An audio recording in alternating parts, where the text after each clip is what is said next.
Hello everyone, it's your coach TheRapl, and in this video we are showing all of the Aztec god powers starting with Huitzilopochtli. So first we have the Blood Pact, the Archaic Age god power for Huitzilopochtli, that what it does is it unstrengths one unit, whether it's yours or your opponent's, so can be used literally on both sides, and it kills it after a 30 seconds time of period, but in that time of a period, your unit, the unit you've casted the god power, is extremely powerful. So it works on military units and it works on villagers. So if I use it on a villager, that villager has, you know, nearly 3 times more damage, and it has insanely high gather rates. So you might be like, why would you use it on a villager? It's gonna die in 30 seconds. But you'll be very surprised. You'll see in my build order video how I'm explaining this, how I'm using this god power. If I use it on a military unit, it also gets extremely strong, but it's going to die in 30 seconds. We're mostly using this god power for an all-in fight on top of a gold mine if we really need something to defend, or if we want to boost our economy early on during the Archaic Age to just get the faster age up or whatever, or if you want to kill an enemy powerful unit, let's say you want to kill an Nemean Lion or a Minotaur or maybe an enemy hero or whatever, you can just cast that god power far away from your base and let it die. So check this out. So the enemy spearman also gets 3 times stronger, but it's going to be dying in 30 seconds. Next god power on the list, we have the Agave Bloom, very similar to Peach Blossom, but you don't have to wait for resources to be generated. You mostly cast it next to your town center, so it's nice and safe. And check this out, you can gather food from it. The actual food is 800. The only reason you see 2000 food is because you are in the Mythic Age and god powers usually scale per age. But yeah, you're only gonna be getting 800 food if you use it in the Classical Age. Later scales to extra food in the Heroic, up to 2000 in the Mythic Age that we are right now. And if we cancel the Devast command just for a moment, you're gonna see the actual gather rates, 1.26 food per second. So pretty much works like a Peach Blossom, boosts your gather rates. And one negative thing about this god power might be that it can be stolen. So if I use it here, for example, it's gonna be red. So my opponent can gather from it now, if it makes sense. So next up, Heroic Age, we have the Purge. What Purge does is it's going to kill, usually it could be capped at, I don't know, at 2000 resources, maybe less. Maybe it depends on the age. What it does is it kills the same type of unit in its radius. So if I use it on the Axemen, then Axemen are considered infantry. So infantry units, to an extent, are going to be dying to it. So check this out. If I use it here, it selects all of the infantry units, and whichever unit is in its radius dies. But it's capped. So I can't just kill 100 spearmen with this god power, you know? It usually kills around maybe 10 up to 20. I'm not quite sure what the cap is, but I think it's based on resources. For example, I tested that yesterday on elephants and it killed up to 6-7 elephants. It didn't kill more than that, even though I had around 20 elephants in that army. And if I use it on top of the slingers, you're gonna see slingers dying. If they run away of the radius, they are saved. You see, so I was only able to kill 2 of them, 2 or 3 of them. The rest were able to escape. So always run away from this god power. Sometimes you might not even want to micro against it because you see the units themselves run away. So that's quite nice. And at the Mythic Age, we have the Volcano. Somebody said that on my stream the other day. We owe Meteor an apology, and here's why. Because this god power not only kills units, it also kills buildings. So if I cast it here on top of the Migdol, like a Tartarian gate, both Migdols, the temple, anything that is around this volcano is gonna be dying, no matter what it is. This could probably kill a Wonder as well. So that's the crazy part.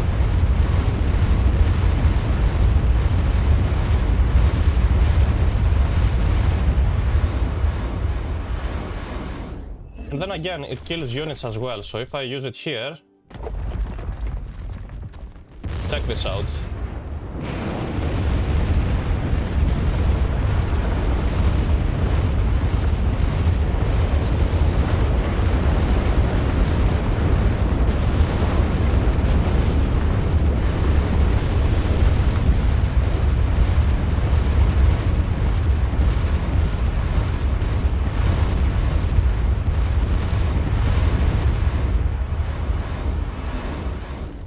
So definitely a god power you wanna run away from, definitely. So we will be moving over the next two minor god powers for the classical and the heroic age.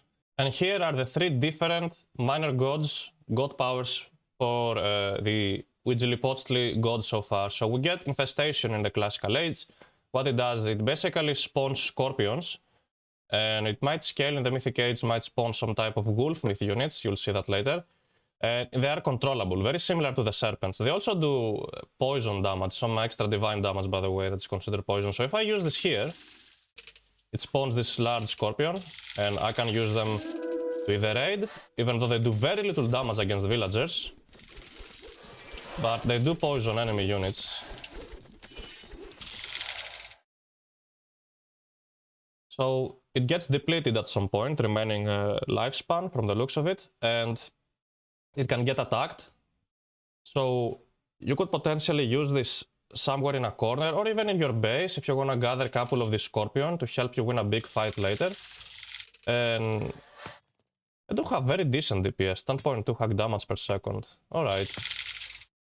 But anyways, that's a classical age god power. I think it's pretty balanced. Nothing too special. These things are also myth units, so heroes do bonus damage against them. And we're gonna be using now the heroic age god power, the earth monster.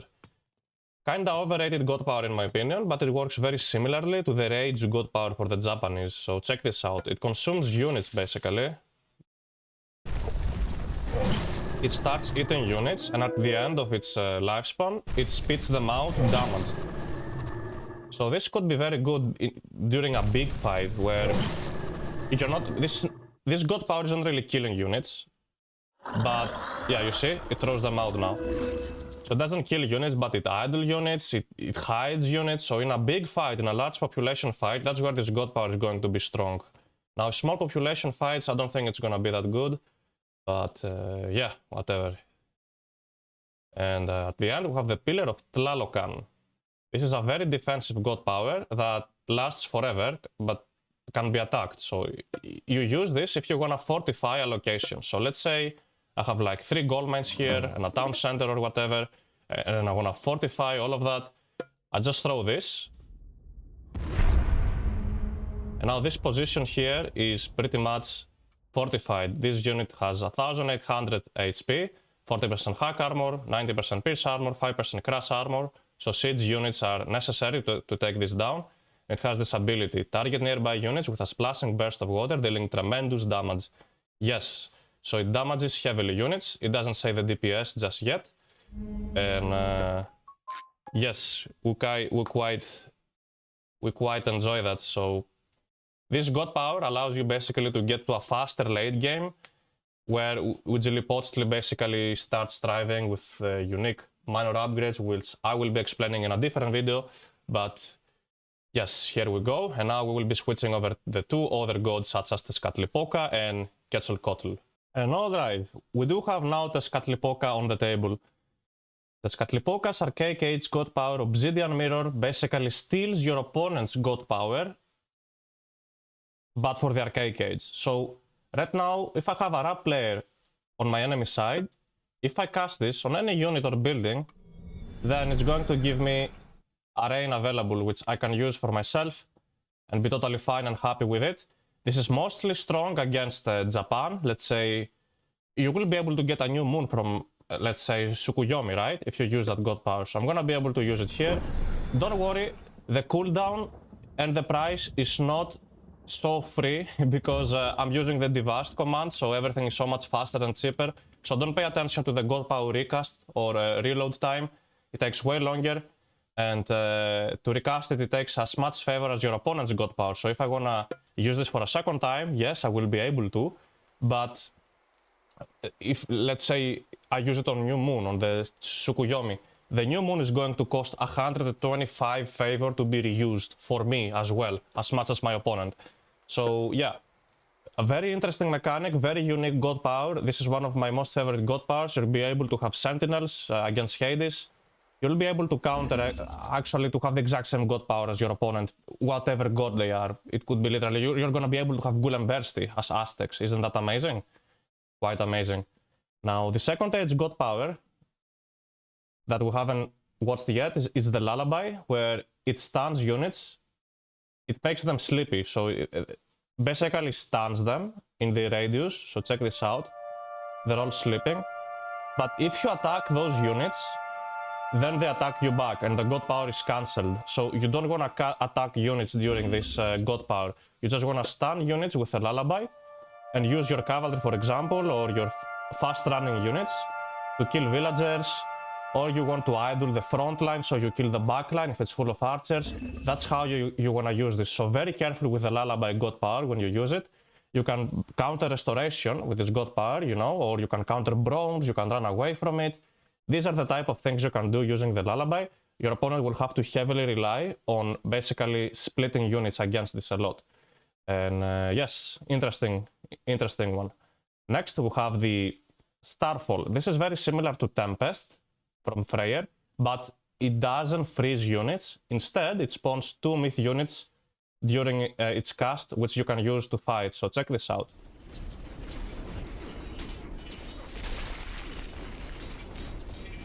You might think that it doesn't do much damage, but it also does damage to buildings on top of that. So yes, 2 myth units are spawned for us to fight against.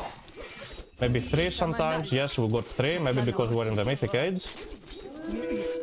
I know it didn't look really strong, but look at the amount of damage it does to buildings. So what's that? Oh, we just spawned a wolf too. An Obsidian shard. Very interesting. Alright. Yes. Look at the amount of damage it does to buildings. We can use it on the houses first. Maybe we can't. Alright, let's use it here. Oh, it took down the obelisk. It's likely taking the house down too. So you see, it's not heavily focused on killing units or buildings. It just does generic damage to everything. So we'll damage units, we'll damage buildings, and we'll spawn 3 myth units for you. And at the end of it, it looked like it spawned also something else over there. It kinda... That wasn't the case last time I used it. Alright. Oh, it spawns a soul guide every time a myth unit dies.